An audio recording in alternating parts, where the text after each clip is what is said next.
ప్రభువైన యేసుక్రీస్తు నామములో మీ అందరికీ సర్వశుభాలు దైవాశీస్సులు.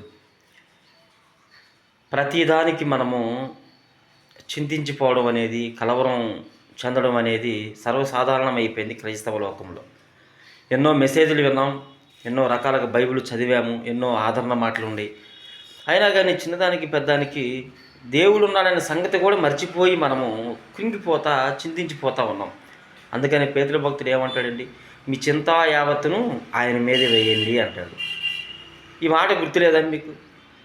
ఎందుకు చిన్నదానికి వాళ్ళు ఏదో అన్నారు, వీళ్ళేదో అన్నారు, నీ ఆత్మీయ జీవితం ఫలింపు రావట్లేదని, సేవా జీవితం ఫలింపు రావట్లేదని చెప్పేసి ఏమండి, చిన్నదానికి పెద్దానికి మనం ఆలోచనలో పడిపోయి చింతించిపోవడం కాదు నిజమైన విశ్వాసం అంటే. నిజమైన విశ్వాసం అంటే చింతలను తీర్చేటటువంటి యేసు ప్రభువు మీద ఆనుకోవడమే నిజమైన విశ్వాసం.